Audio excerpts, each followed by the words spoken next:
호세아서 4장 6절 말씀입니다. 내 백성이 지식이 없으므로 망하는도다. 네가 지식을 버렸으니 나도 너를 버려 내 제사장이 되지 못하게 할 것이요. 네가 내 하나님의 율법을 잊었으니 나도 내 자녀들을 잊어버리리라 말씀하십니다.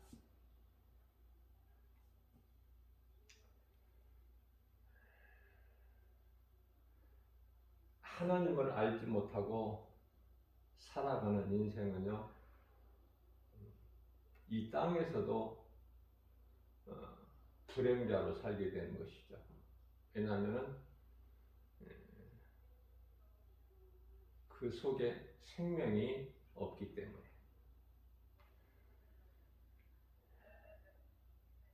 그리스도 십자가 보혈의 공로를 모르고 사는 인생은 이와 같이 죄 가운데서 빠져서 고통 가운데서 살다가 마침내 진리를 믿지 않고 불의를 좋아하는 자들로서 무서운 심판과 영원한 지옥 불못에 던져지는 것이죠. 예수 그리스도 안에 있는 자는 하나님의 자녀된 권세를 얻었고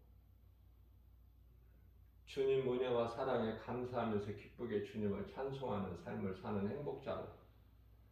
그래서 이제 육체를 벗으면 우리가 십자가에서 예수님께서 육체를 벗으심과 같이 우리 또한 이제 육체를 벗게 되면은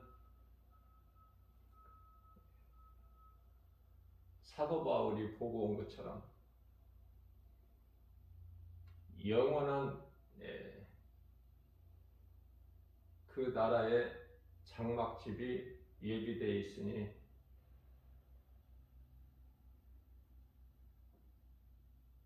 육체를 벗는 순간에 천사들에게 받들려서 낙원으로 입성하여 평안을 누리고 쉼을 얻는 소위 말하는 안식이죠. 잠을 자고 있다고 우리 예수님 호령소리와 천사장 나팔소리와 함께 잠에서 깨어나는데 이게 부활이라 제가 말씀을 여러 번 가르쳐 드렸고요.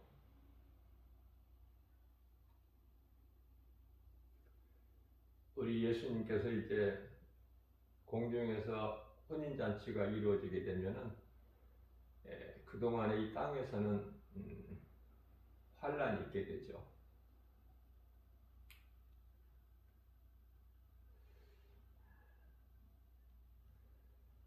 구원받은 성도들은 우리 예수님과 하늘의 아름다운 천사들과 함께 영생 복락을 누리지 않습니까? 천국이라고 하는 새 예루살렘 성에서. 이게 다 지금 예비가 되어 있는 거예요, 전부가. 뭐 꿈이 아니에요. 진리고 또 장차 될 일, 잠시 후에 이루어질 일들 아닙니까?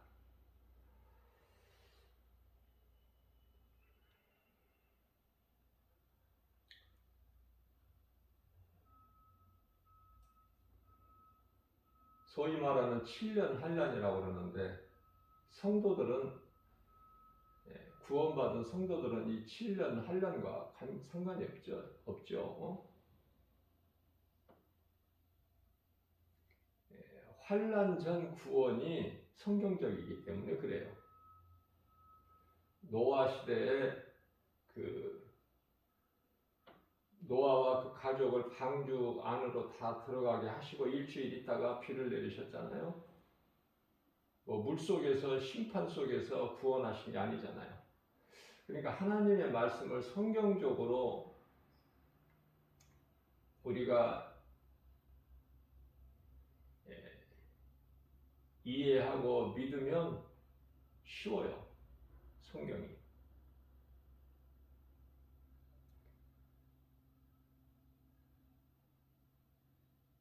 그렇지 못하고 세상 중심 인본주의로 성경을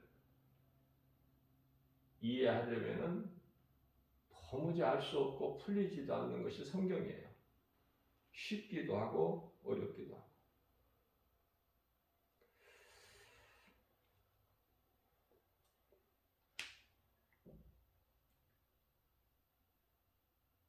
칠년 환란. 우리 예수님께서는 공중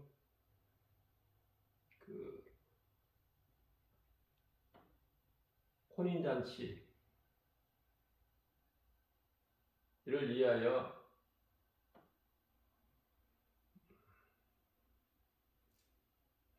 재림하시죠. 소위 말하는 공중강림이라고 그러는데, 공중강림과 지상재림과 이게 따로따로 구별이 되지 아니하고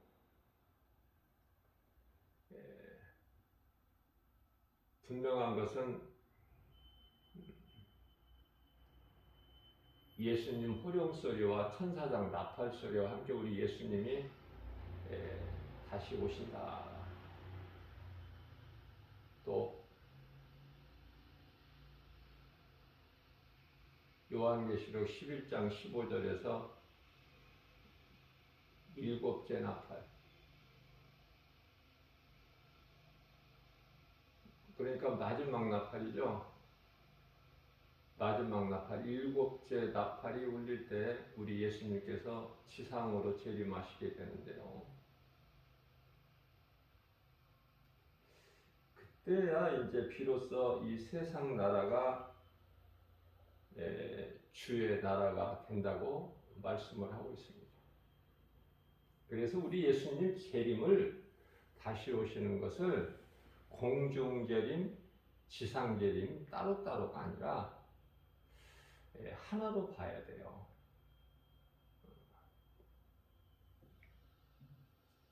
이제 이 땅으로 지상으로 재림하시기 전에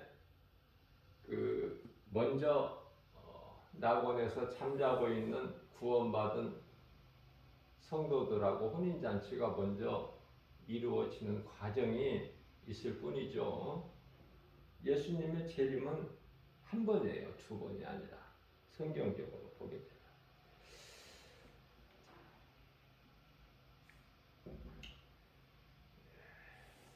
예수님이 다시 오시기 전에 있어야 될 일들이 이제 인시대가 되는데요. 예수님께서 친히 인을 떼시죠.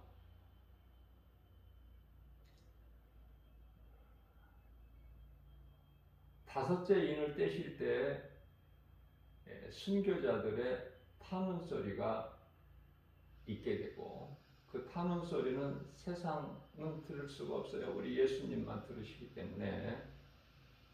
이미 예수님께 순교자들의 주님을 믿는 그 믿음으로 목배임을 당한 순교자들의 타는 소리가 이미 들려졌는지도 우리는 알 수가 없어요. 무슨 말씀이냐면 그만큼 지금 우리가 살고 있는 이 시대가 마지막 때라는 것만 우리가 분명히 알고 살면 되겠죠. 그 다음에 이제 여섯째 인을 떼실 때는 아직 그때는 안 된 것이 확실하죠. 그때가 되면 여섯째 인을 뗄 때는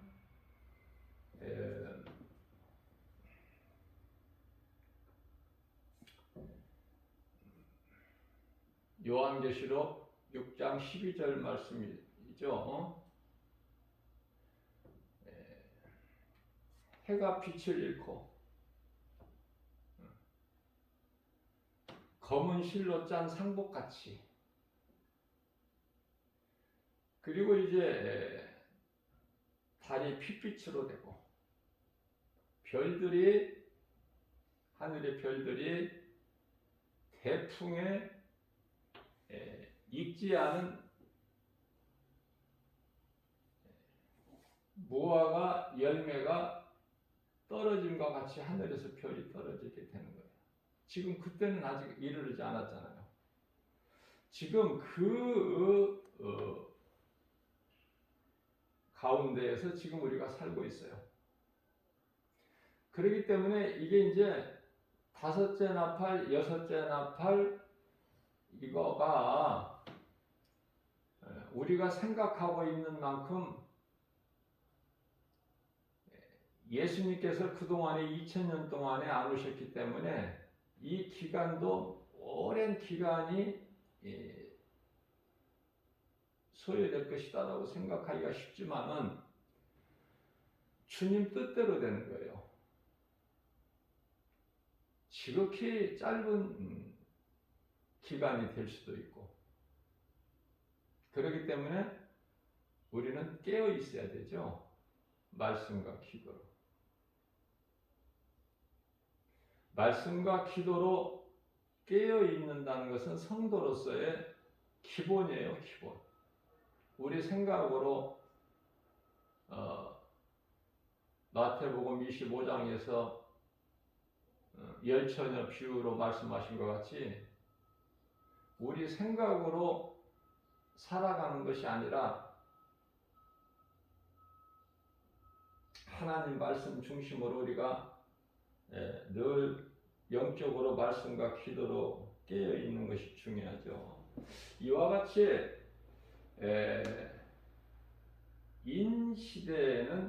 인시대가 끝나야 예수님이 다시 오시죠. 그래서 이제 먼저는 혼인잔치가 하늘에서 이루어지게 되는데 그때 이 땅에서는 환란이 있게 되는 거예요. 소위 말하는 7년 환란이라고 그래요. 3년 반씩 나눠져 있죠. 성경에는 1260일 또는 42달 또는 한때, 두때, 반때 1년, 2년 그럼 3년이죠. 또 반때, 반년 그리고 3년 반으로 이렇게 구분이 되어 있는데요. 이 시대를 7년 동안을 우리가 나팔 시대라 그래요. 7 나팔을 가진 천사들이 그 나팔을 하나하나 불죠. 나팔 시대다. 그때는 이제 예수님께서 공중에 계실 때예요. 이 땅에서 환란이 있게 되는 거고 하나님께서 사랑하시는 성도들은 그 이전에 다 육체를 벗게 하셔서 낙원으로 다 입성하게 하셔서 소위 말하는 첫째 부활에 참여하는 복 있는 자가 되는 것이죠. 우리가 영적으로 이해를 돕기 위해서 시편의 127편 2절이죠.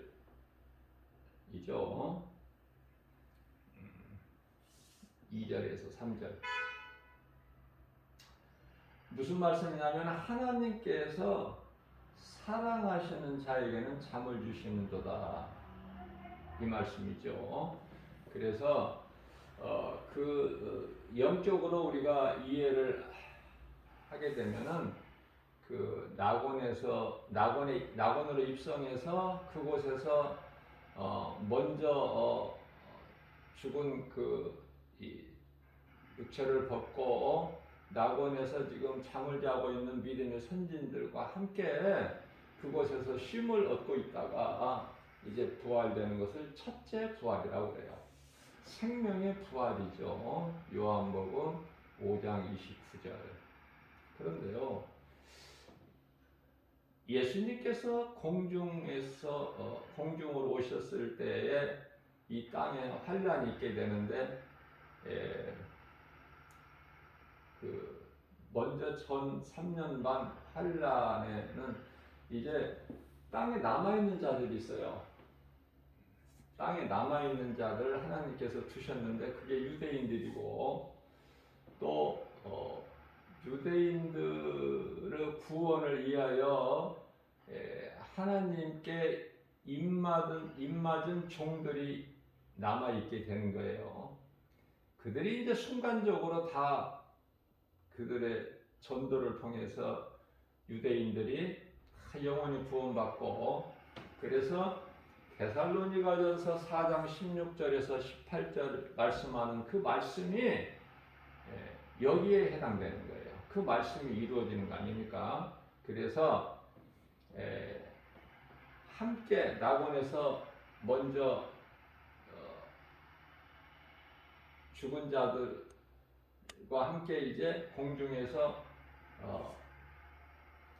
혼인잔치가 이루어지고, 그리고 이 땅에 우리 예수님께서 지상 재림이다, 그렇게 되죠.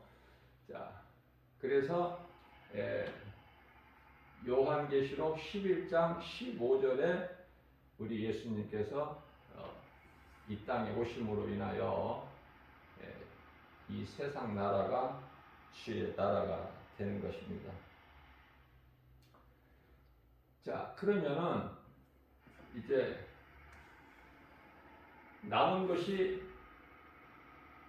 일곱째 나팔 시대가 끝나고 예수님 지상 재림하시면 남은 또 이 재앙이 있으니 그게 예수님 지상 재림하신 이후에 펼쳐지는 일곱 대접 재앙이라는 것이 있죠. 일곱 대접 재앙. 그래서 요한계시록 15장은 일곱 대접 심판의 서곡이다, 그렇게 이해를 하면 돼요. 서론 서곡이다, 이렇게 이해를 하면 되겠어요.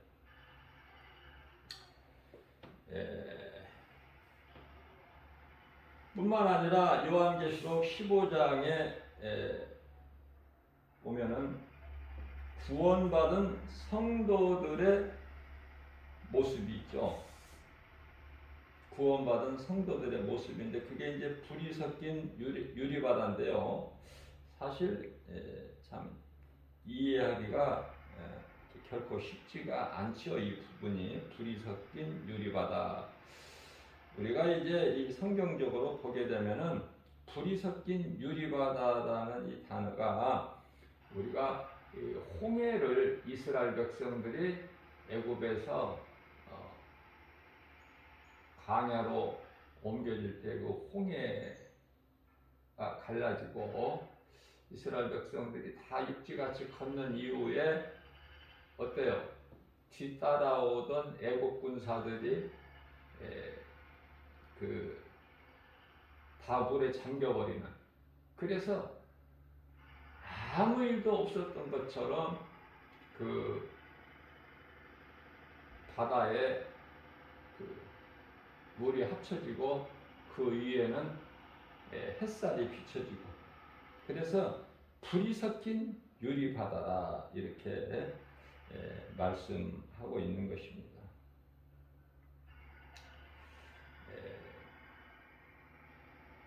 구원받은 성도들이 이제 부르는 노래죠. 어린 양의 노래, 모세의 노래고, 또 미리암이 춤을 추지 않습니까? 그 광경을 보고. 그래서 우리가 이 시작을 알아야 성경이 풀려요. 모든 성경이 하나님의 말씀으로 구원과 심판이죠. 예수 그리스도를 통해서 구원이 이루어지고 심판도 예수 그리스도를 통해서 심판주로시죠. 심판자로 우리 예수님께서 구원과 심판이다.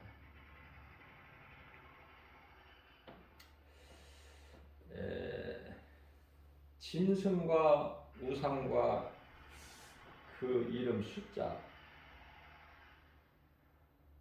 요한계시록 13장에 나오죠. 두 짐승이. 첫 번째 짐승은 제가 여러 번 강조해서 가르쳐 드렸지만은 정치적인 적그리스도다 그랬죠. 요한계시록 13장 1절 아닙니까? 또 13장 11절에서 땅에서 올라오는 또 두 번째 짐승이 있는데 이것은 종교적 적그리스도다. 이 말씀과 관련하여 인이 첫째 인을 떼실 때에 그 흰말을 탄 자가 활을 가지고 이기고 또 이기고 이기더라 그 말씀 있죠. 그 말씀과 연결된 것으로서 그 당시에 정치적 적그리스도라는 것은 로마를 뜻하는 것이고 종교적 적그리스도 두 번째 짐승은 바티칸 그 교황을 뜻하는 것이죠. 우리가 이 마태복음 그 24장에 소위 말하는 감람산 설교가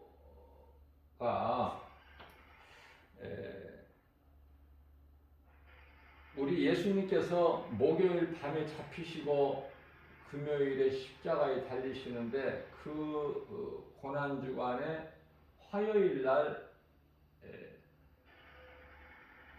아침 일찍서부터 말씀을 가르치신 것이 감람산 설교예요. 마태복음 24장 25장이죠.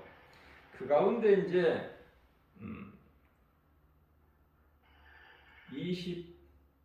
24장의 말씀이 그대로 이루어지는 거예요. 어디에? 여섯째인 일곱째인 그 말씀이 이미 예수님께서 마태복음 24장 감람산 설교를 통해서 충분히 말씀해 주시고 있는 내용이죠. 그 말씀이 다 이루어지는 거예요. 그 말씀대로 이루어진 것을 사도 요한이 다 보고 본 것을 기록한 말씀 아닙니까?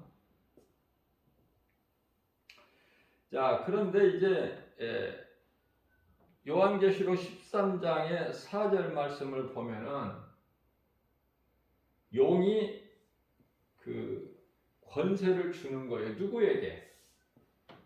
누구에게 권세를 줍니까? 첫 번째 바다에서 올라온 짐승, 일곱 머리 10뿔을 가진 짐승이죠. 또 요한계시록 13장 7절에서는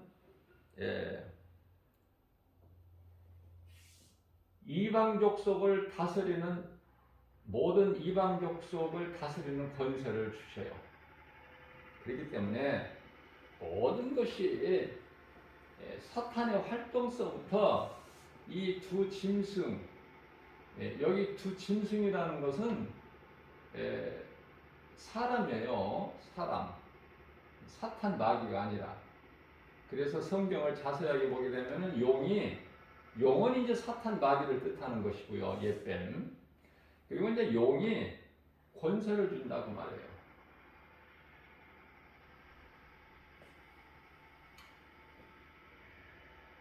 그래서 그 용으로부터 사탄으로부터 권세를 얻어가지고 정치적 적그리스도, 두 번째 땅에서 올라오는 종교적 적그리스도가 그렇게 활동을 강력하게 하는 거 아닙니까?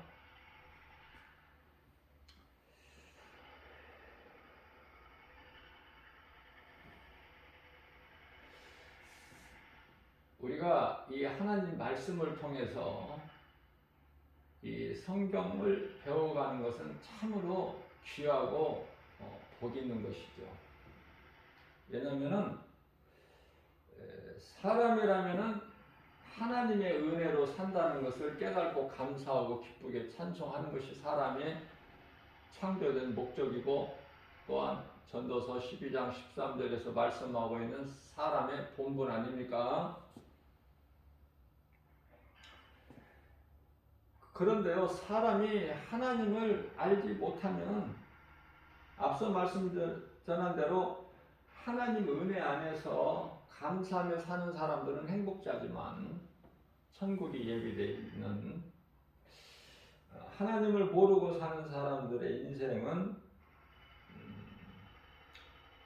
그 속에 생명 자체가 없기 때문에 죽은 자라고 내가 여러 번 강조했죠. 마태복음 8장 22절 말씀을 인용해 가지고 예수님께서는 죽은 자로 보시는 거예요.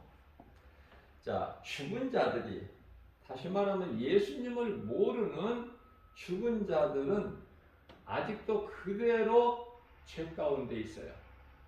그래서 그들이 호세아서 4장 7절 말씀을 통해서 그들에게 하신 말씀이, 그들은 이와 같이 그들은 번성할수록 하나님께는 더 범죄하게 되니, 그들이 잘되면 잘될수록 하나님께는 범죄하게 되니 그들의 영화를 변하여 오히려 욕이 되게 하리라. 욕. 다시 말하면 하나님을 모르고 살아가는 인생이 잘되면 잘될수록, 세상에서 번성하면 번성할수록 하나님께는 그게 욕이 되고 범죄가 되고 악이 되는 거예요.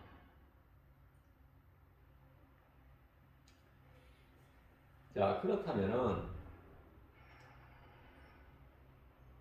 모든 지식과 지혜가 뿐만 아니라 보화가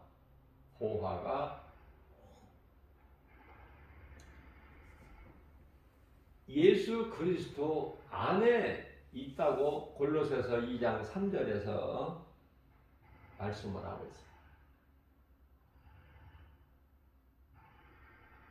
알 수 있게, 볼 수 있게가 아니라 감추어져 있다, 이렇게 말씀을 하고 계시죠. 그래서 우리가 그 밭에 감추어진 보화를 발견하게 되면은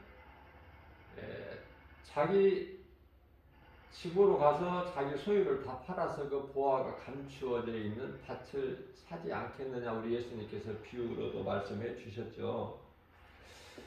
다시 말하면 예수님 안에 모든 지혜와 지식, 보화가 감추어져 있다. 우리가 예수 그리스도를 구주로 믿는 신앙생활을 통해서 날이 가면 갈수록 믿음이 자라고 감추어진 보화를 자꾸 내 것으로 소유가 되는 그 기쁨을 누리는 거 아닙니까?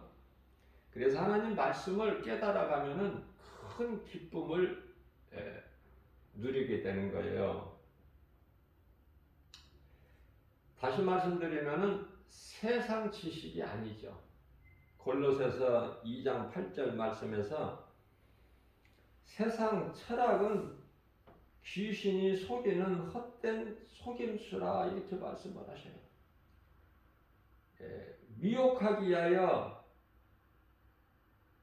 너희를 사로잡기 위하여 너희를 그 헛된 속임수로 미혹하는 것이기 때문에 주의하라, 이렇게 말씀을 하시죠.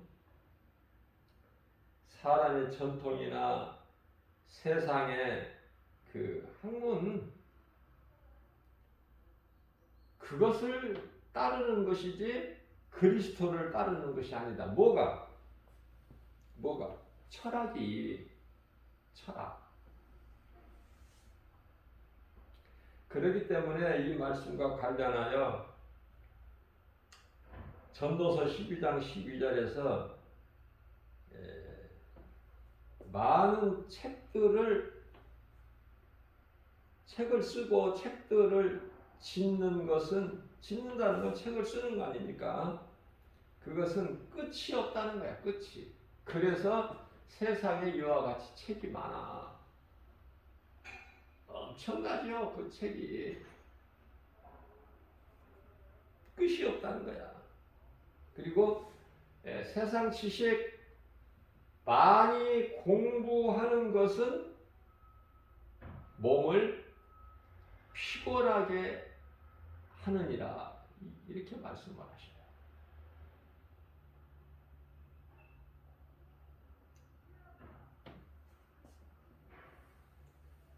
우리는 하나님 지식을 아는데 힘을 써야 돼요. 가장 복 있는 사람이죠. 이거를 깨달지를 못하기 때문에 많은 사람들이 헛된 수고를 하는 거예요. 생명이 없는. 전도서 1장 2절 3절에서 말씀하고 있는 모든 것이 헛되고 헛되며 헛되고 헛되니 헛되도다. 이 어리석은 자는 헛된 것만 구하는 거야. 그러니까 될 수가 없죠. 아무리 수고하고 노력해도 헛된 것이니까. 그러나 지혜로운 자는 어떤 일에 수고를 합니까? 생명을 얻는 일에. 생명. 그리고 더 나아가서는 생명을 가진 자가 수고하는 것은 예수님께로부터 상을 받기 위해서.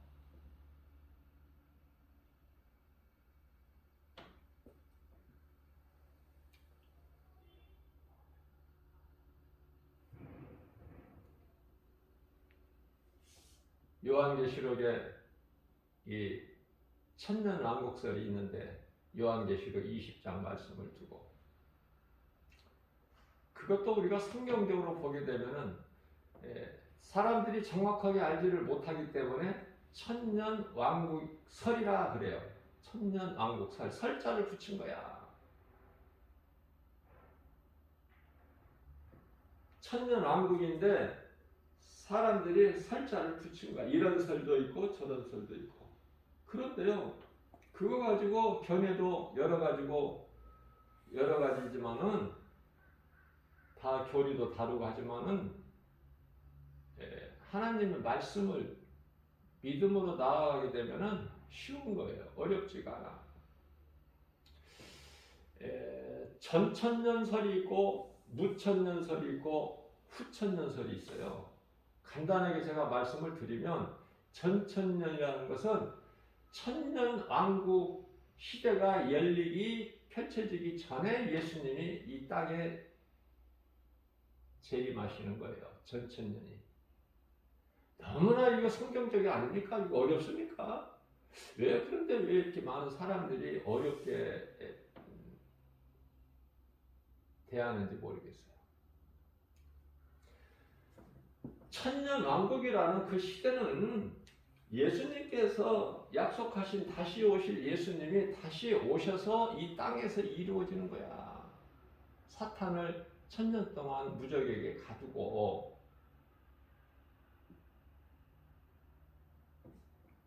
무적의 열쇠를 가진 하늘에 큰 천사가 내려와서, 그죠?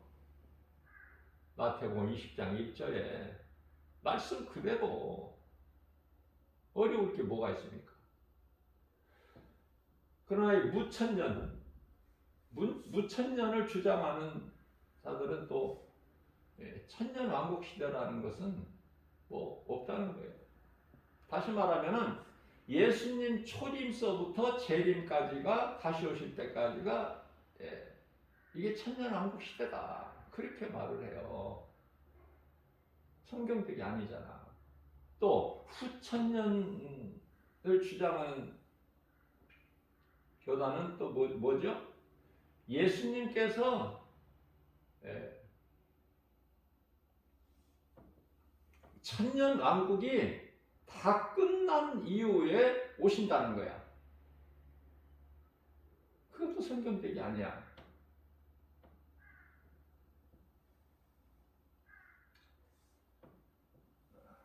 제가 늘 강조하는 것이지만 조심스럽게 요한계시록을 100% 완벽하게 해석하는 사람은 없어요. 한 사람도. 사도 요한 말고는. 사도 요한밖에는 없어요. 본자 이외에는. 본 것을 글로 표현을 하니까 어렵죠? 우리는 이제 성경에 기록된 말씀을 가지고 우리가 깨달아야 되기 때문에 어렵잖아요. 100% 완벽하게는 우리가 알 수가 없다. 사도 요한이 아니기 때문에. 그러나 우리가 성경적으로 이렇게 비춰볼 때 제가 지금 말씀 가르쳐 드리는 것이 매우 성경적이다.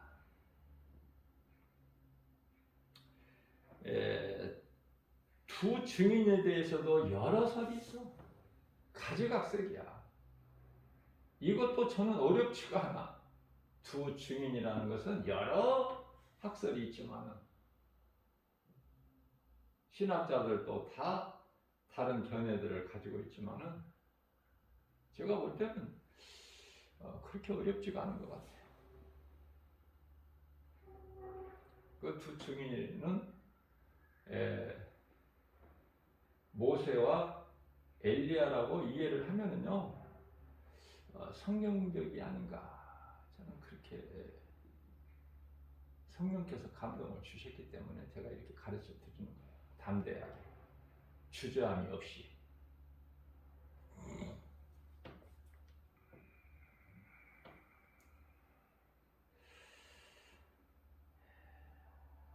스가랴서 4장 14절 말씀을 보면 기름 부음 받은 자 두 사람 그렇게 말씀하고 있잖아요. 기름 부음을 받은 두 사람. 그게 모세와 엘리야 아닙니까?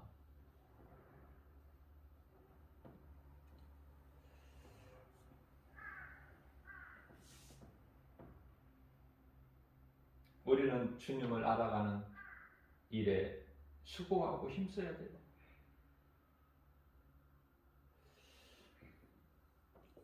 이 말씀과 관련하여 데살로니가 후서 3장 10절 말씀을 통해서 일하기 싫어하거든 먹지도 말라 이런 말씀도 하셨어요. 일하기 싫어하는 자는 먹지도 말라. 그러면 일이라는 건 뭐예요? 궁극적으로는 우리 주님을 알아가는 일에 말씀을 알아가는. 우리는 짐승이 아니기 때문에 육의 양식으로만 먹고 배살하고 이렇게 사는 게 아니잖아요. 우리의 생명 대신 예수님을 아는 것보다 더 귀한 게 어디 있습니까? 우리 인생길에서. 올인한다는 거죠. 올인. 내 모든 것을 다 아낌없이 나의 생명까지도. 그 사도 바울 아닙니까?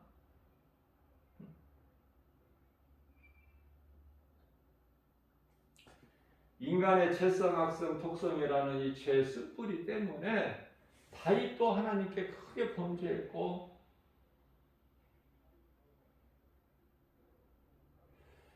자기 힘을 과시하고 드러내기 위해서 인구조사도에서 이스라엘 백성들이 7만 50명이나 죽게 되는 그런 죄를 범했고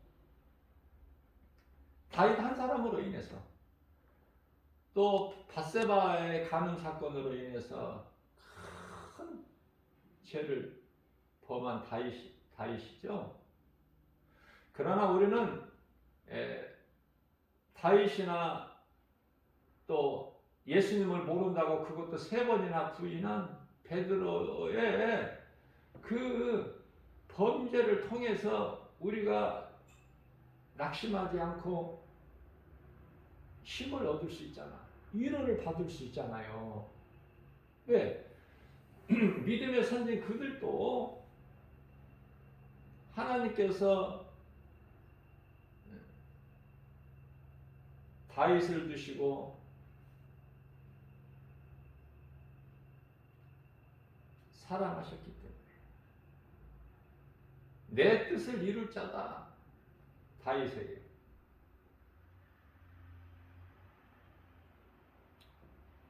그러한 다윗도 하나님께 범죄하잖아. 그러니까 우리가 하나님께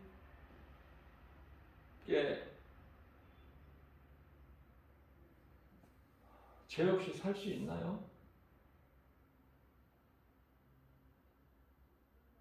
죄 없이 산다면은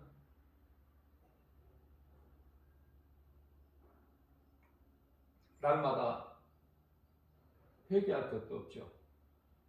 그건 교만한 자예요. 잘못 배운 거야, 말씀을.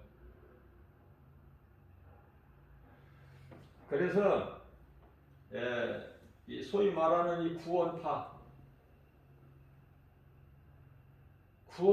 또 얼마나 사람의 그 미혹합니까, 마음을.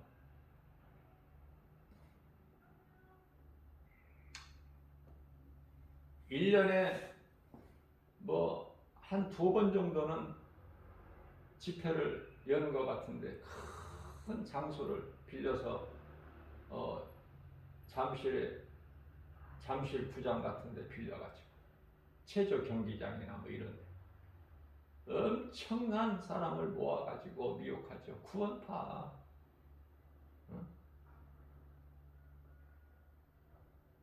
한 번 구원은 영원한 구원이고, 한 번 회개하면은 다 된 것이지 뭐 또 회개할 필요가 없다고 하고. 우리가 이 여호와 증인이라든지, 여호와 증인은 이단이라는 거 많은 사람들이 알죠. 여호와 증인들 활동 많이 합니다. 관심이 없어서 그렇지. 책자 가지고, 조그마한 책자도 아주 조잡해요. 그림 하나하나를 볼 때 미혹하죠. 그거는 그들이 하는 것은 그건 전도가 아니죠. 그런 것을 전도라고 하는 것이 아니야. 전도라는 것은 진리의 복음을 전하는 것이 전도야. 그들은 미혹이지, 미혹하는 거야, 사람의 마음을. 그 죄에 빠지게 하는 거 아닙니까? 응?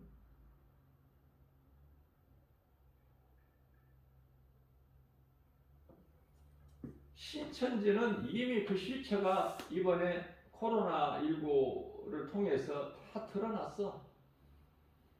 천하에 다 드러났는데도 거기서 못 빠져나오잖아. 그죠? 또 깨닫고 이제 그 집단에서 나온 사람들도 있지만 대부분이 못 빠져나와.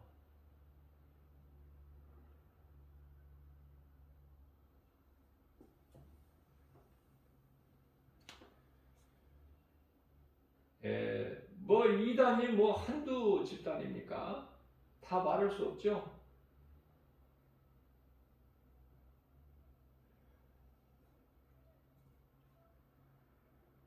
이 불교 같은 경우에는 그 크게 이슈가 되고 있는, 그래서 이 성철 스님의 그 말한 그 책자가 많이 팔리잖아요. 그리스도인에게도.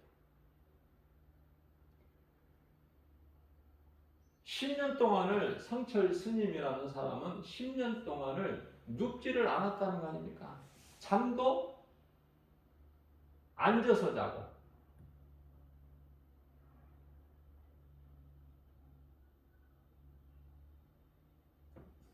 그래서 석가모니를 그토록이나 철저하게 믿고 섬기고 의지하고 살아왔던 그가 죽을 때는 그 그 성철 스님에게 딸이 있는데 딸을 불러놓고 나는 많은 사람을 지옥으로 가게 했다. 깨닫고 보니까 많은 사람을 지옥으로 가게 했고 나도 지옥으로 간다. 그것을 말하고 죽었다는 거 아닙니까?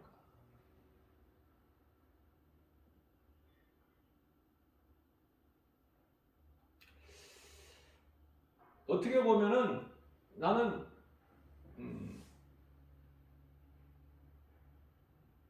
가룟 유다 생각이 나.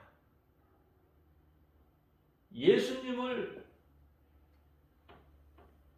물질의 돈이 어두워서 뭐 얼마를 받고 팔았던 뭐 30, 은 30 이게 중요한 게 아니라 물질의 눈이 어두워서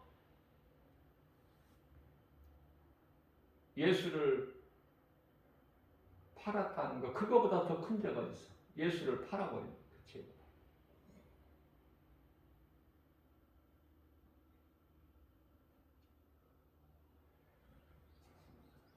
그러나 가룟 유다가 회개하지 못하고 후회하고 스스로 목숨을 끊지 않습니까? 그러나 다윗이나 베드로는 어때요? 철저한 회개를 했죠. 베드로는 통곡하며 회개하고, 그래서 그 자리에 통곡교회가 지금 크게 세워져 있고, 다윗은 왕의 침상 얼마나 무겁겠어. 시편의 6편 6절에서 왕의 자기 자신의 침상을 띄울 정도로 눈물로 회개했다는 거 아닙니까? 회개하면 사는데 이 회개를 마귀가 못하게 하는 거야. 끝까지 물고 늘어지는 것이 마귀야. 이게 끝까지 물고 늘어져 버려. 그 목적을 달성하기 위해서, 그 마귀의 목적은 요한복음 10장 10절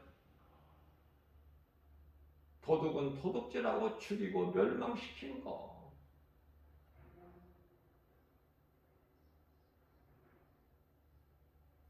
그러나 우리 예수님은 나는 너희에게 온 것이 양으로 생명을 얻되 풍성히 얻게 하려 싶다. 그렇잖아요. 예수님 얼마나 좋아. 응? 누구를 위해서 예수를 믿어? 나를 위해서. 누구를 위해서 하나님 사랑과 이웃 사랑, 다시 말하면 예배와 전도를 합니까?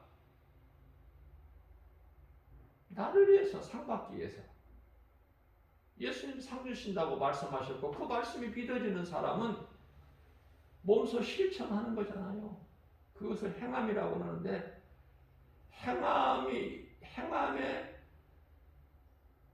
열매가 있는 거야.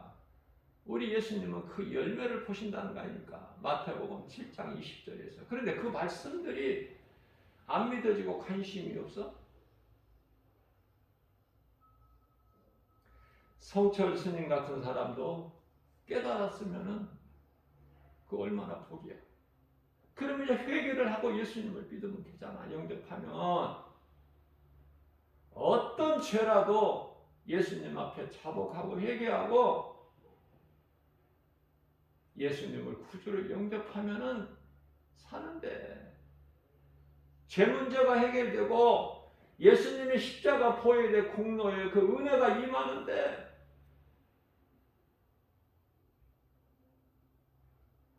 회개를 못하고 나도 그들과 가는 지옥으로 나는 던져진다. 이렇게 말을 남기고 죽었다는 거 아닙니까? 그래서 그 책이 그렇게 지금 인기가 있다는 거 아닙니까? 기독교 서점뿐만 아니라 일반 서점, 큰 서점에 가면 다 있고 많이 팔려요. 이 교보문고 같은 데만 가요.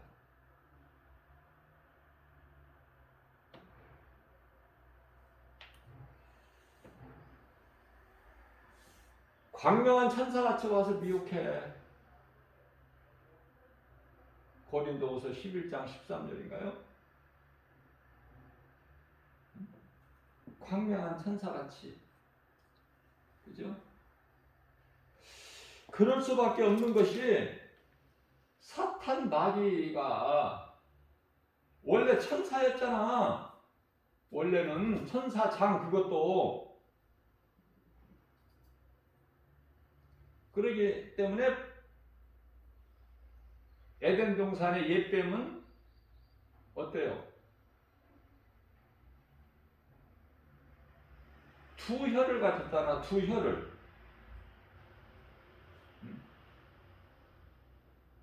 한 입 가지고 두 말 하잖아. 혀가 두 개가 있어서 광명한 천사같이 미혹을 하고, 또 다른 하나의 혀에는 뭐가 있어요?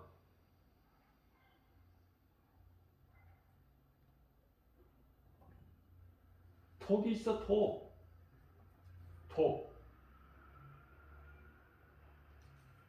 이것을 알지를 못하는 거 아닙니까? 영분별의 능력이 없으니까.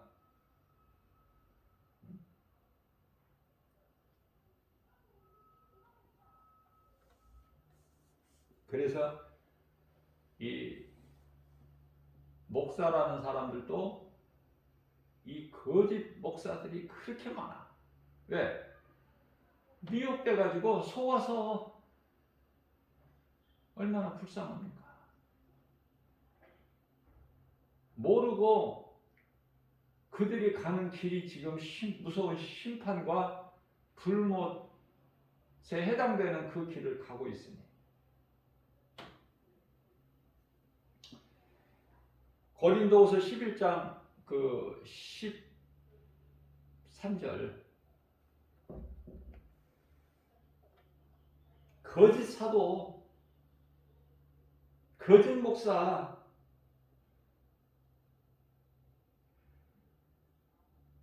그들이 그리스도의 사도로 가장을 한다는 거 아닙니까? 14절 말씀에서는 광명한 천사같이. 그래서 우리가 이 마지막 때를 사는데 이 시대에 요한일서 4장 1절에서 말씀하고 있는 영분별의 능력을 가져야 돼요.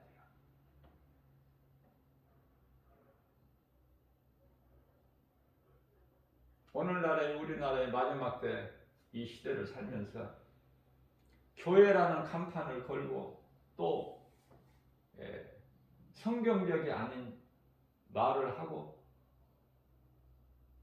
그런 집단이 또 있지 않습니까? 그 수가 어마어마하게 많죠. 전국적으로.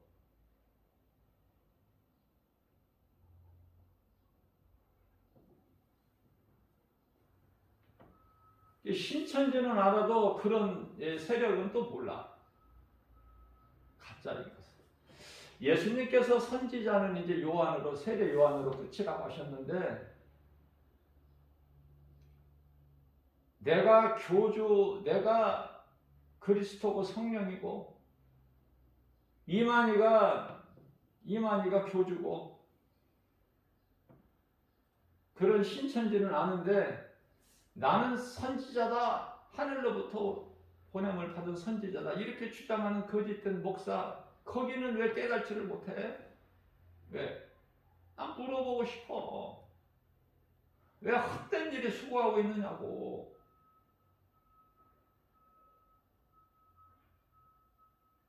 빨리 회개하고 돌아와서 예수님 말씀대로 행하는 삶을 살아야죠. 영혼을 살리는 일에 힘써야지.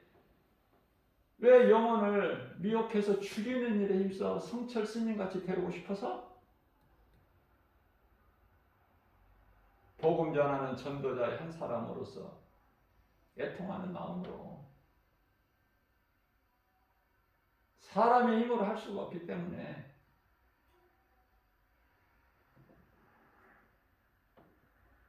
그래서 그러한 거짓된 자들을 통해서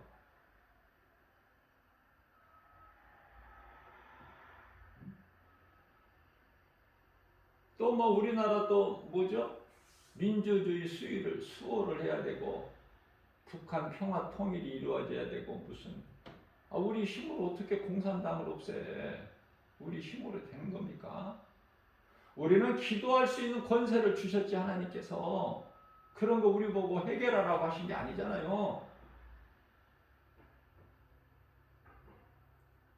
우리는 이 미국에 대한 감사가 있어야 돼요. 은혜를 그걸 버려버리면은 알지를 못하면은 그게 사람의 도리가 아니야. 아니 예수를 안 믿는 세상 사람들이라도 우리는 이제 하나님의 은혜로 살는 거지만은 그리스도인들은 구원받은 성도들은 하나님을 모르고 사는 세상 사람들이라 하더라도 그 은혜를 저버리면 안 되죠.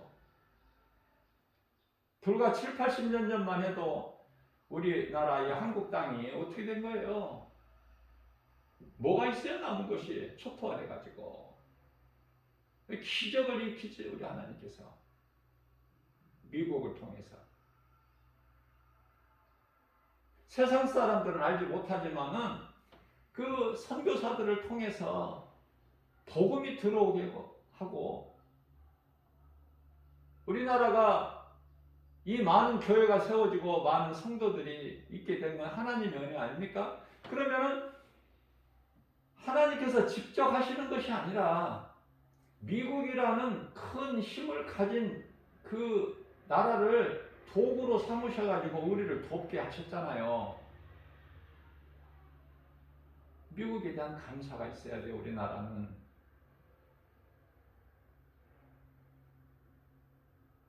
미군 철수하라 이런 소리 내면 안 되는 거예요, 사실. 우리나라는 이제 하나님의 은혜로, 하나님의 방법으로 어떤 나라를 통해서 돕게 하셨든지 하나님께서 하신 거니까.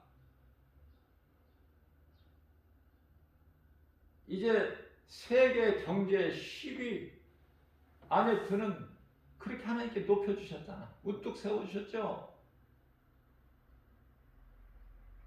크게는 하나님을 우리는 바라봐야 되고 또 부수적으로는 하나님이 행하시는 일을 볼 때 어떤 환경이나 사람이나 어떤 나라나 그 하나님 방법이니까 하나님께서 일하시는 방법이 여러 가지잖아요.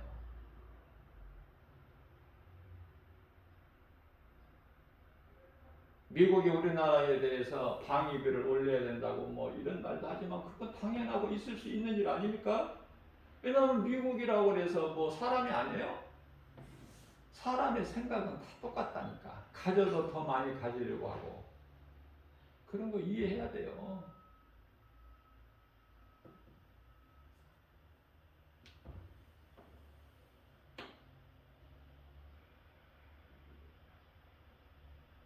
이와 같이 거짓된 자들로 인해서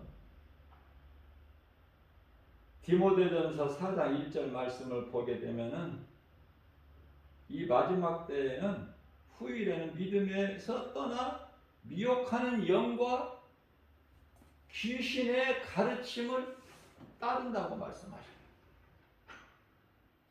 믿었던 자들도 다 믿음에서 떠나.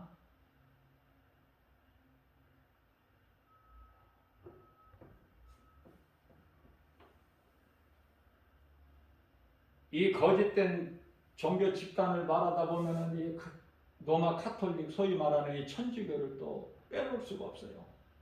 천주교에 대해서 바르게 아는 사람들이 그렇게 적기 때문에 그냥 거룩하고 조용하고 굉장히 뭐 좋다는 평가를 받고 있잖아. 세상 사람들로부터.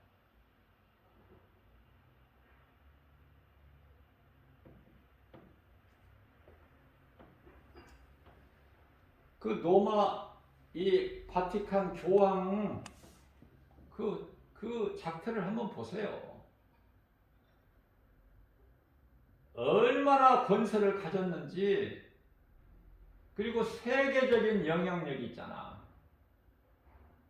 어느 나라에 가든지 그 로마 바티칸 교황을 지금 266대까지 왔죠. 프란치스코 교황. 어느 나라에 가든지 그 누구라도 로마 교황 앞에 엎드리지 않는 사람이 누가 있어? 머리 숙이지 않는 사람이 누가 있느냐 그 말이에요. 신으로 신적 존재로 섬겨버려. 이게 이제 정치적 적그리스도. 이거 쉽게 그냥 이렇게 깨달을 수가 있는데, 알기를 사모하면 하나님께서 다 이렇게 성령을 통해서 깨닫게 해주시고 조명해 주시기 때문에 뭐 여러 말 할 게 뭐 있어요? 우리나라에도 몇 년 전에 왔을 때 어땠어요? 난리 그런 난리가 없잖아. 그 교황이 뭐 누구라도 한번 이렇게 만져주고 어린아이라도 손이 됐다면 그 교황이 만져준 손 씻지도 않는다고 그러잖아.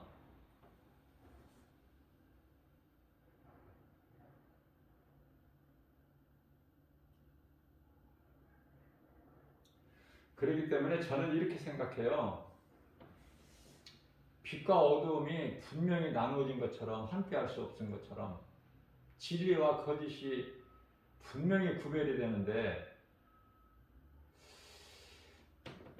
그 예수라는 이름을 등에 업고 교회라는 간판을 내걸고 사람의 마음을 미혹해서 멸망에 이르게 하는 그 적그리스도의 종들이 그렇게 많아. 그들에게 미혹돼 가지고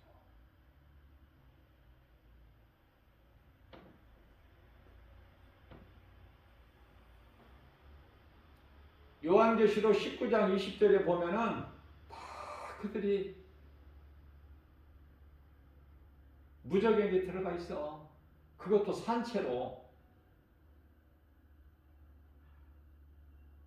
사탄이 아니에요. 사탄은 요한계시록 20장 10절에 가서 사탄은 무적행에 던져져.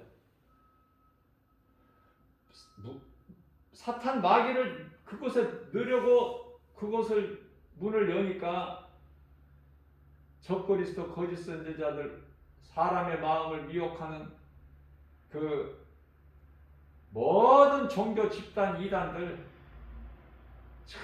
전부 거기에 들어가 있잖아. 그러나 그들은 다 둘째 부활에 해당돼서 예수님 백보자 앞에 심판을 받고 영원한 지옥 불못에 던져지죠. 갈라디아서 1장 8절에서 9절, 고린도전서 16장 22절,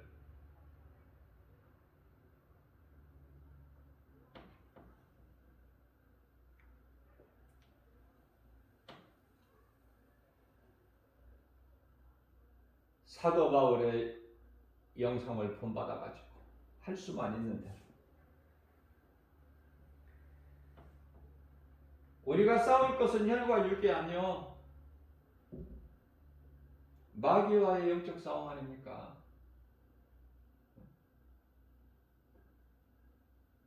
그렇기 때문에 디모데후서 4장 7절에서는 나는 선한 싸움을 다 싸우고 나의 달려갈 길을 다 마쳤으니 얼마나 좋아. 사도 바울은 이 땅의 걸 연연하지 않잖아. 육신을 위해서 살지 않잖아요. 썩어질 육체를 위해서. 상 받는 일에 나는 죄인 중에 괴수라고 그래서 디모데전서 1장 15절에서. 얼마나 멋있어요 사도 바울이.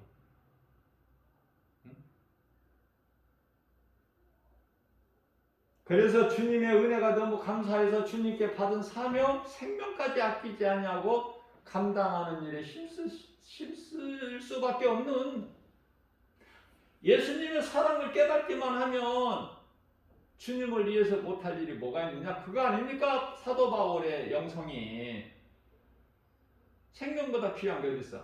생명까지도 아끼지 않는다는 거야. 주님을 위해서.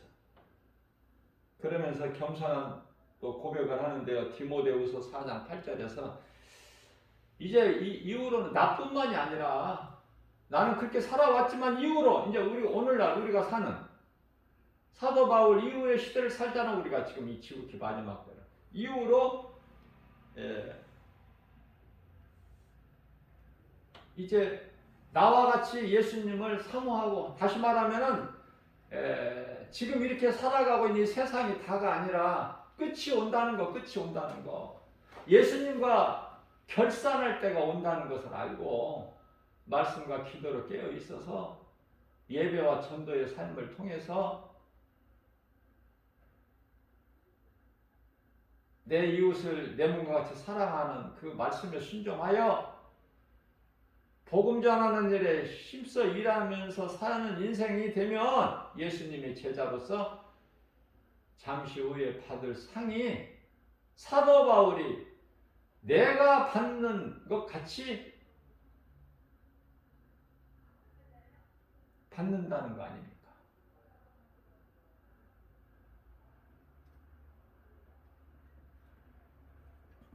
이와 같은 자들에게도 나와 똑같이 이러한 상을 받게 된다는 것을 말씀하고 있는 거예요.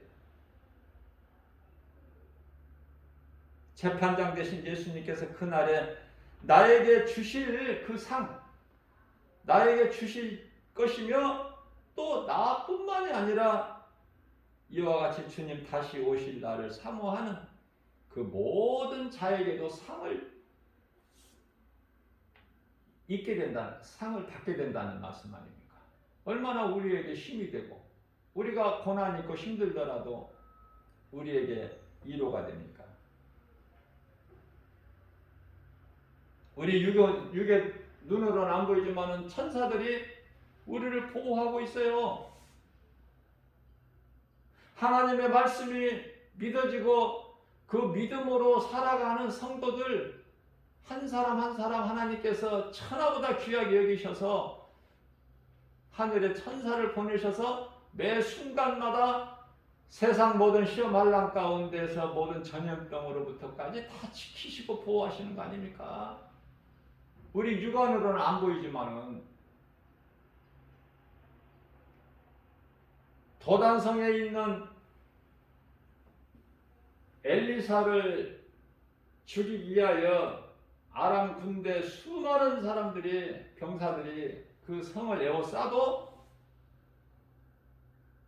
천사들이 와서 쫙 호위하고 있는 걸 보여줬잖아요.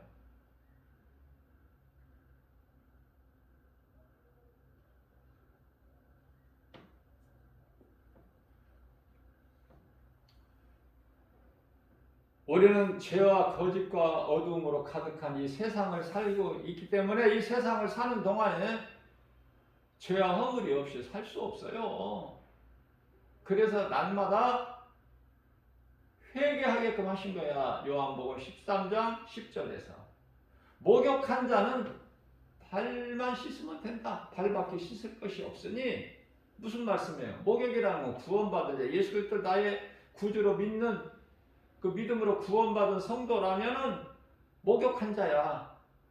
그러면 날마다 이 죄와 거짓과 어둠으로 가득한 이 세상을 살면서 하루하루 팔을 씻어라는 거야. 팔.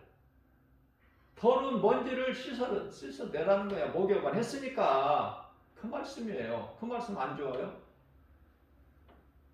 그래서 이런 말씀을 너무 좋기 때문에 내가 잊어버릴 수가 없어서 내 마음에 새겨 두는 것이고, 그게 이제 말씀 암송이고, 그 말씀을 내가 입으로 시인하는 것이, 내가 생각하는 것이, 우리 예수님 사랑하는 것이 깨어있는 기도고, 쉬지 않는 기도요. 그게 묵상 아닙니까?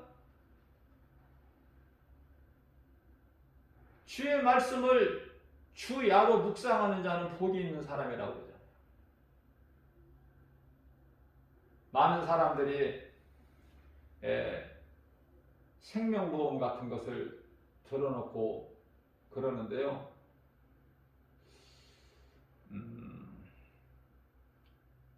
그 생명보험이라는 것은 뭐죠? 죽어야 자식이 받는 거야. 죽어야. 죽음 이후에 있을 죽는, 육체가 죽는 순간에 펼쳐질 영적 사후 세계에는 관심이 없고, 육신의 생각으로 사망이고 하나님과 원수가 되는 육신의 생각으로 하는 것이 그런 도움을 들어놓는 거야. 그러면은 그 자식이, 그 부모가 죽기 전에는 그 생명보험 들어오는 걸 못 받으니까, 죽으면은 받는데 누가 받아? 자식이 받는데, 그러면은 사후의 영적 세계 거기에는 관심이 없고 자식에게만 관심이 있죠. 그러니까 그 자식이 우상이야. 하나님을 모르니까.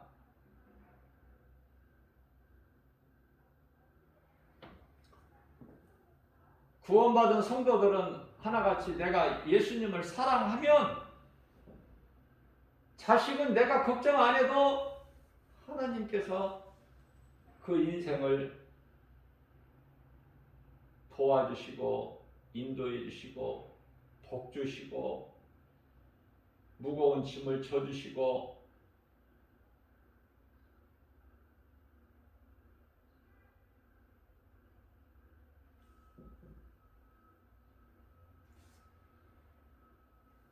예수님께 맡기면 그것이 믿음 아닙니까?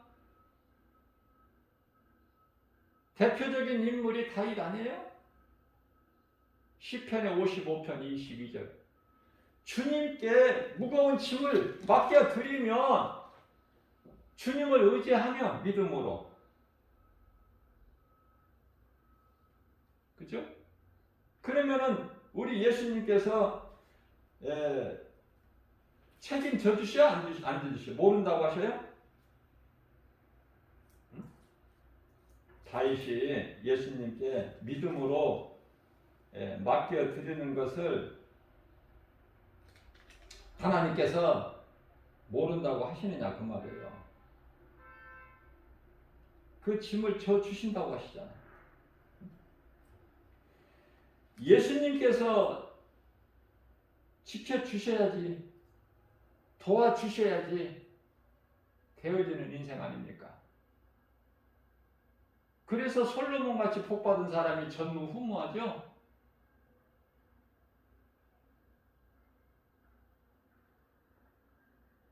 그래서 다윗에게는 여러 명의 아들이 있지만 솔로몬 말고는 다 버려지잖아.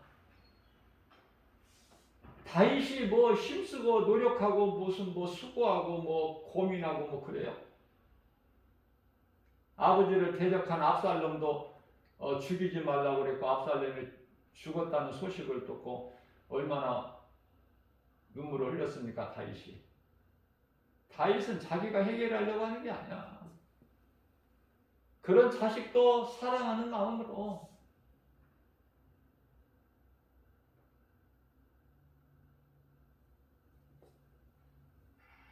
그러한 다윗에게 솔로몬을 잉태해서 낳게 하시고 철저한 회개를 통해서 죄로 낳은 아들은 일주일 만에 첫 번째 아이는 죽고 바세바의 사이에서 난 첫째 아이는 일주일 만에 죽고 그리고 이게 그 어린 아이들 있죠? 어린 아이들은 죽으면은 그 지옥 가지 않아요. 그 말씀에서 우리가 깨달을 수 있어요. 저는 그 말씀에서 깨달은 거예요. 아, 어린아이는 영유아들은 예수를 믿을 수가 없기 때문에 지옥 안 가는 거예요. 궁금했던 것이 풀리잖아. 하나님 말씀을 통해서. 답은 하나님 말씀에 있어요.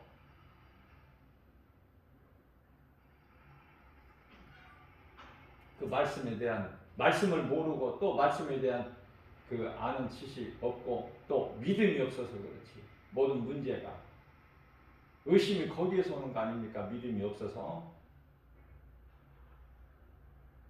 다윗이 뭐라고 그랬어요? 하나님께서 다윗이 말한 것은 하나님께서 다윗을 통해서 말하게 하신 것이기 때문에 다윗이 고백한 것도 전부가 하나님 말씀이다.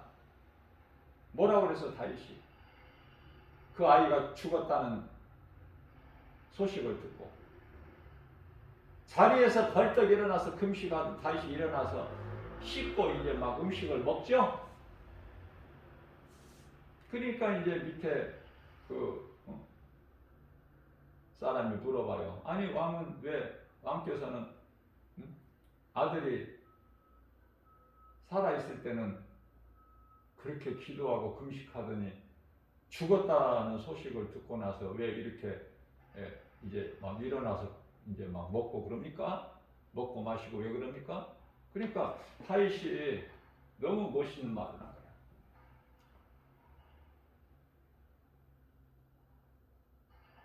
내가 그에게로 죽은 아들이죠. 그에게로 돌아갈지라도 그는 내게로 돌아올 수가 없으니 이게 답이야.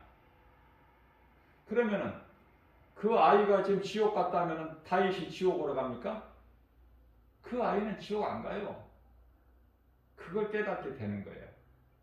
분별력이 없는 영 유아들은 죽으면 심판받고 지옥 가고 그렇지가 않아. 그래서 우리 하나님은 좋으신 하나님이시고 사랑이 무한하신 하나님이시고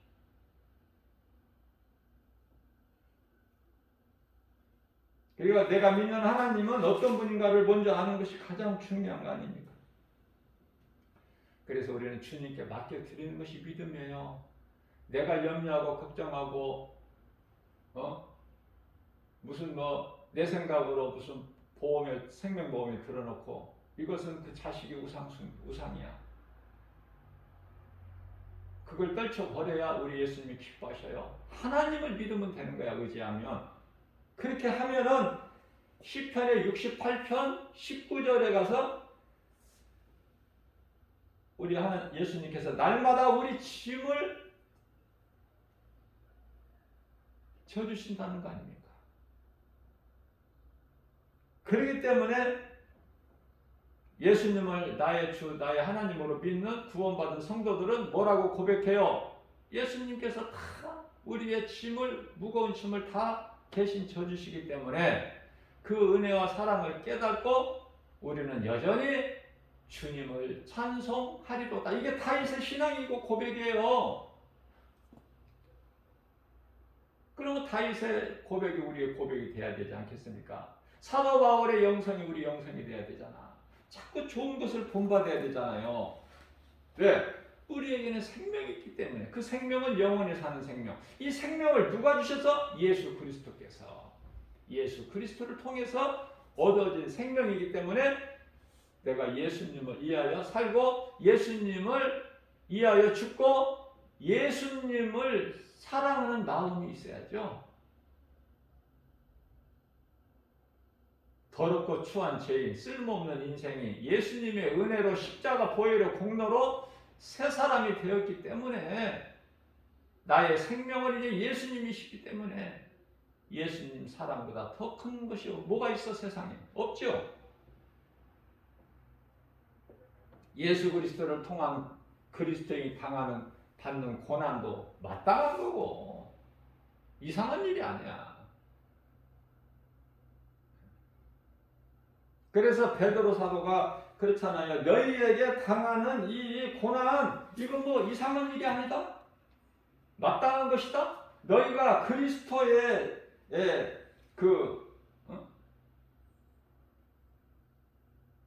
구원받은 성도 예수님의 제자라는 증거다. 이렇게 말씀하시잖아요.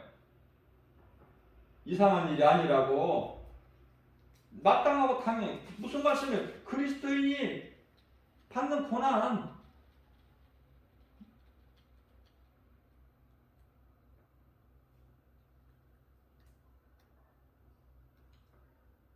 내가 그리스도인이라면 예수님의 그 고난이 우리가 어때요? 참여해야지 그 고난에.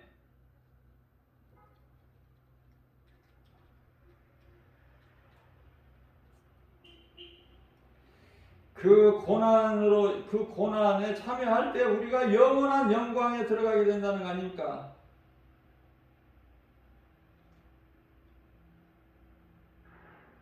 로마서에서도 말씀하고 있죠.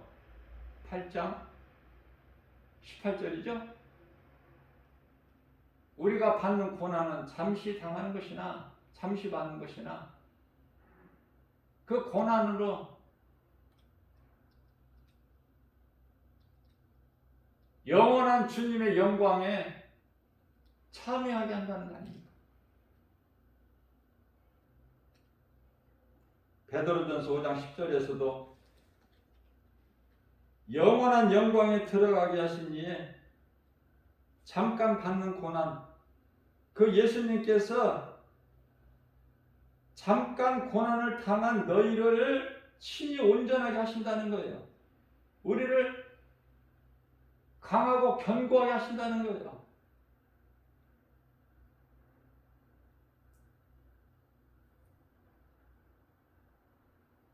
원수마귀 사탄 뿐만 아니라 그들에게 권세를 받아서 미혹하는 자들, 적그리스도 거짓 선지자들, 수많은 이단들, 그들의 시험 들지 않도록, 미혹되지 않도록 말씀과 기도로 깨어 있어야 돼요. 세상 사랑하지 말고 그리스도인은 고난을 사랑해야 돼. 고난. 반복해서 베드로전서 4장 12절에서 13절에서도 말씀하셔요. 12절에서는 이상한 일로 여기지 말라. 13절에서는 예수님께서 주의 영광을 나타나실 때 너희로 즐거워하고 그 영광에 참여하여 기뻐하게 하려 함이니, 그죠? 왜 그리스도인이라면서 고난은 싫어해? 말로는 주를 위해 살고 주를 위해 죽는다고 하면서 예수님과의 나와의 관계만 딱 확고하면 구원받은 확신과 천국에 대한 소망 가지고 나가는 것이 그리스도인의 삶이에요. 이것이 이제 요한계시록 19장의 8절에 성도의 올바른 행실, 성도의 인내죠. 세마포. 요한계시록 14장 12절에서는 성도의 인내, 믿음 흔들리지 말고 환경 따라서.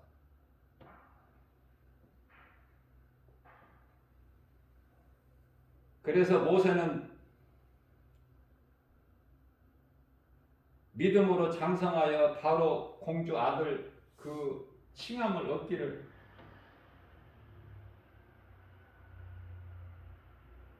싫어했죠. 거절해버린 거야. 모세는 가만히 있으면은 바로 왕이 되는 거 아닙니까? 대를 이어서 편안하게 살 수 있어요. 그러나 그런 것을 단호하게 거절하고 히브리서 11장 26절에서 그리스도를 위하여 받는 고난, 여러 가지 수모를 애굽의 모든 보화보다 낮게 여겼으니 이게 모세가 이제 우리에게 주신 믿음이에요. 예수님께 상 받고 싶다는 거야. 주님께서 주실 상을 나는 바라봅니다.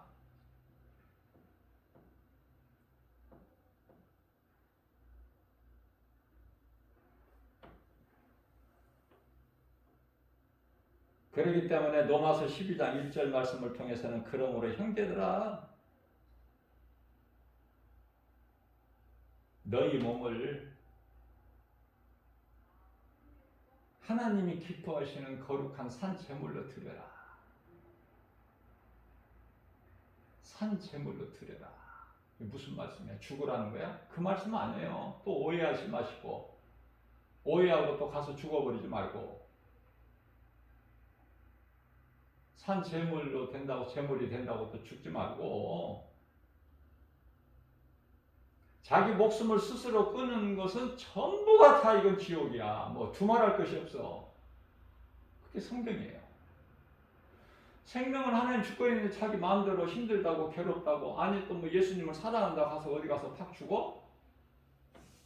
순교는 그런 것이 아니야. 그건 지옥이야 바로. 그래서 그러한 자들을 위해서 예수님께서는 로마서 12장 1절에서 하나님이 기뻐하시는 산 제물로 드리라. 뭐를? 너희 몸을. 근데 어떻게 드리라고? 말씀하셔요? 이는 너희가 드릴 영적 예배니라. 육신의 생각으로 드리지 말고 마음으로 드려. 영으로. 마음은 영이라고 그랬죠. 영과 진리로 요한복음 4장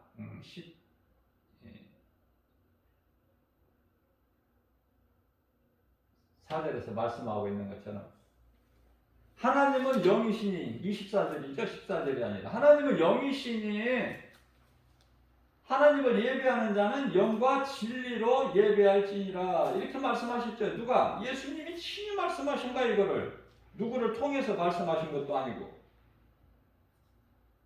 그래서 우리가 영으로 예배를 드리는 것은 우리 예배하는 자 우리의 몸을 산 제물로 드리는 것이 된다니까.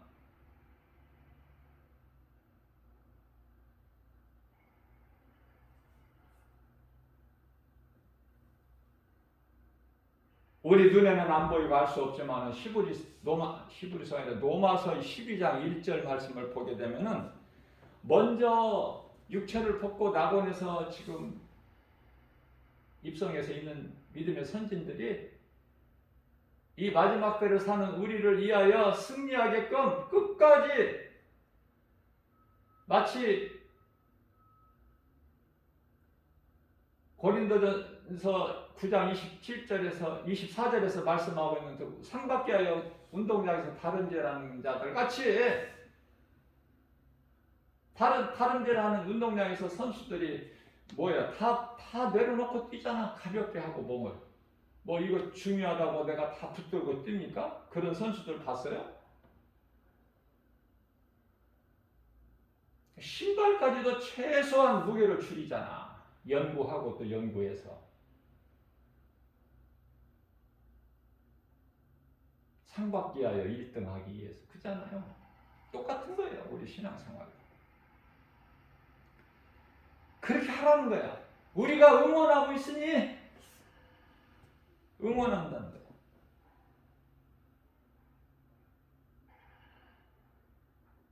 우리를 구원하신 예수님, 믿음의 주요 온전케 하시는 예수님만 바라보고 로마서 12장 2절 말씀이죠.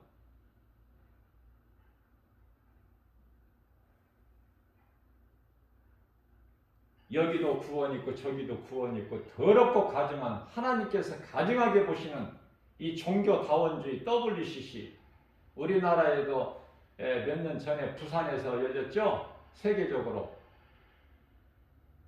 그런데 그 온갖 더러운 우상을 섬기는 자들 다 불러 모아가지고 한쪽에서는 굿을 하고 한쪽에서는 예배 드린다고 그러고 이 가증하고 더러운 WCC 종교다원주의. 그런데 문제는 이 개신교 이 큰 교회 교단들이 거기에 다 참석했다는 거 아닙니까?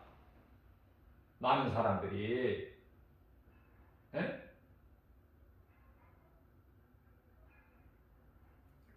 성도가 약 뭐 10만 명 되는 그 이 잘 알려져 있는 명성교회 그 김상원 목사가 거기 총 준비위원장 아니야? 사람 모이는 거 많이 모이는 거 숫자 보지 말고 교회 건물 크고 아름답다고 그런 거 연연하지 말고 어떠한 무슨 영상 시스템 무슨 이런 거 환경 보지 말고 예수님만 바라보고 예? 큰 교회가 거짓된 교회들이 많아. 더 지극히 작은 교회는 예수님만 바라보는 교회가 많고 그렇다고 해서 작은 교회라고 해서 다 성경적인 교회는 아니에요. 그 분별을 잘해야 돼. 그래서 내가 어느 교회에서 신앙생활하는 거 참 중요하죠. 잘못된 곳에서 열심을 내면 열심을 낼수록 앞서 말씀 전한 대로 호세아서 4장 7절 말씀이죠. 번성하면 번성할수록 하나님께는 더 죄야.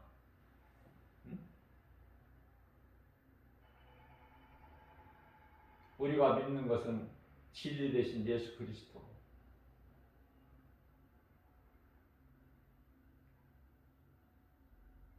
우리가 배우는 것도 진리.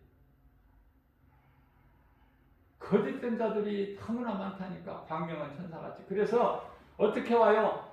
알 수 없게 은근슬쩍 광명한 천사같이 예수 이름을 등에 업고 더러운 온갖 행위를 다 하고 있는 거예요.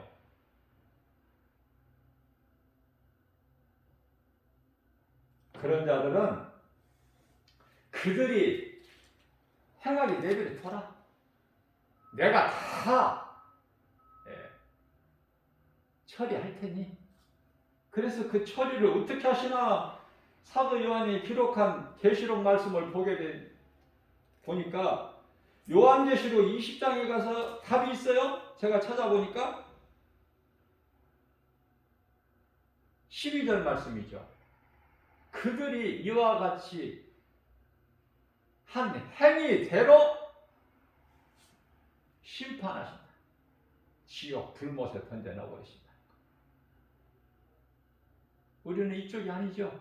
이쪽이 되어서는 안 되죠. 우리는 어느 쪽이야 번지수가? 요한계시록 22장 12절에 내 백성들아, 내게 속한 자들아, 사랑하는 내 자녀된 자들아, 내가 속히 오리니 힘들어도 조금만 견뎌 참어. 알았지? 내게는 너희들에게 줄 상이 있어. 너희가 각 사람이 행한 대로 내가 갚아 주리니. 얼마나 위로와 힘을 얻습니까? 우리 예수님이 친히 말씀하셨잖아요.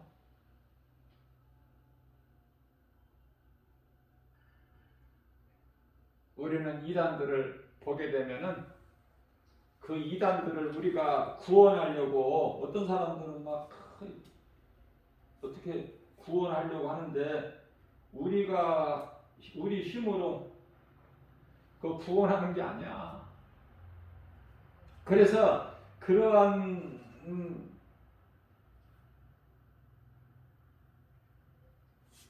그 상황에서 이단들을 접하게 되면 만나게 되면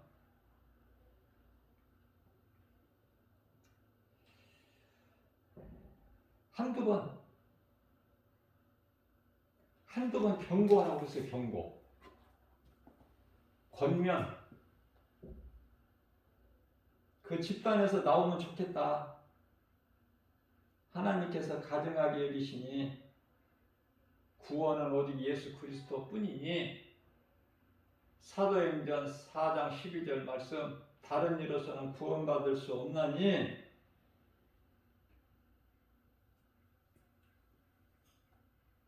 천하 사람 중에 구원받을 만한 어떤 이름도 주시지 않으셨으니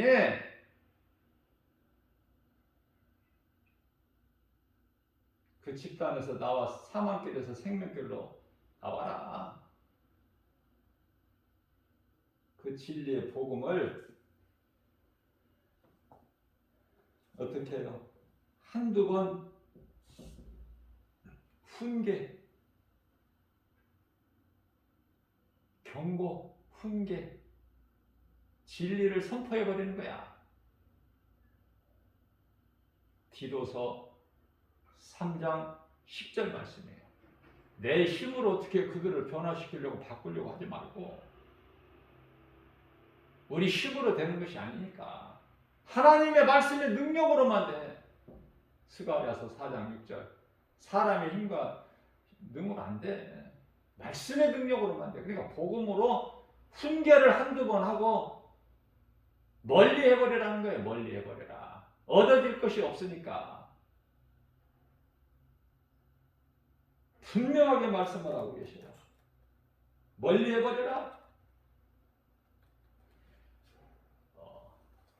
성전이 우상과 함께 할 수 없음 같이, 빛이 어두움과 함께 할 수 없음 같이, 진리가 거짓과 함께 할 수 없으니 냉정하게 말씀하셔요. 분명하게.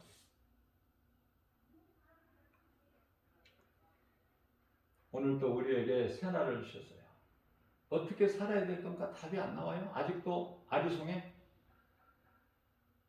하나님의 말씀을 배우고 성령의 감동으로 깨닫게 되면 어렵지가 않아. 어떻게 내가 나가야 될 건가? 남은 인생을 어떻게 살아야 될 건가? 잠시 후에 이제 육체를 벗게 되면은 사후 세계가 펼쳐지는데, 구원을 못 받은 자들은 몸이 죽는 순간에 영혼은 시커먼 귀신에게 끌려가지고 질질 끌려서 어디로 가? 음부는 지옥 전 단계. 예수님이 지상 재림하실 때 이제 그 심판받기 위해서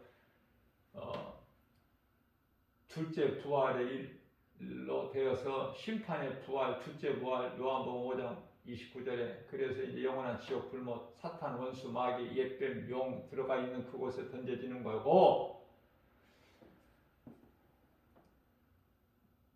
내가 예수를 믿지 않는 것이 죄라는 것을 회개하고 복음을 통해서 누군가에게 듣고, 복음을 통해서 듣고, 내가 예수를, 나 같은 죄인을 살리신 나의 주, 나의 하나님, 나를 구원하신 예수님 내 마음에 믿고 영접하고 살다가 죽으면, 육체를 벗으면 그 순간에 하늘의 천사들이 쫙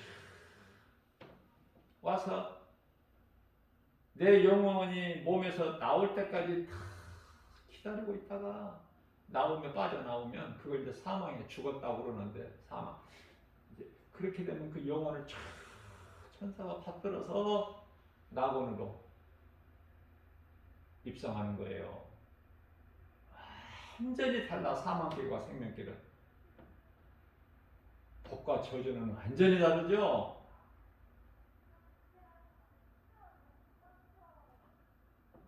이러한 구원의 확신과 천국에 대한 소망 가지고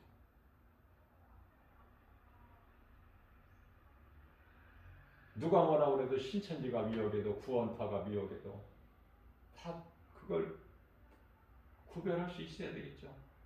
구원파들은 구원받았느냐, 참 받았느냐, 이제 죄가 없냐, 깨끗하냐, 뭐 이런 걸로 자꾸 물어봐. 신천지는 무슨 일곱 머리 열 뿔이나 아니면은 무슨 하늘 뭐 증거장막 뭐 이런 거. 그 성도들이 잘 알지 못하는 거, 이런 걸 가지고 심하게 그냥 미혹해가지고 사람을 두렵게 만들고 전부 거짓되고 헛된 거, 그거 몰라야 어렵지. 헷갈리고 갈등하고, 알면은 너무 쉽잖아. 그러니까 하나님을 아는 지식을 배우라는 거야. 세상 일 연연하지 말고. 예수님께서 굶기지 아니하시니까. 내가 벌어야 먹고 산다, 이것이 육신의 생각이야. 하나님을 의심하는, 믿지 못하는 불신앙.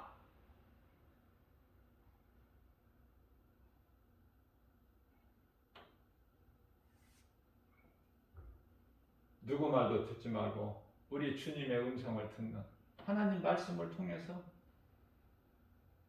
내가 속사람이 변화되면, 다시 말하면 성령을 받으면 성령을 따라 행하게 되는 것이죠. 갈라디아서 5장 16절에 누구도 흔들 수 없고 누구도 나를 감히 미혹하지 못하게 말씀과 기도로 깨어 있어서 하나님이 전신갑주 성령의 검으로 무장해서 우리 예수님이 기뻐하시는 삶을 사는 우리 모두 되시기를 주님의 이름으로 축복합니다.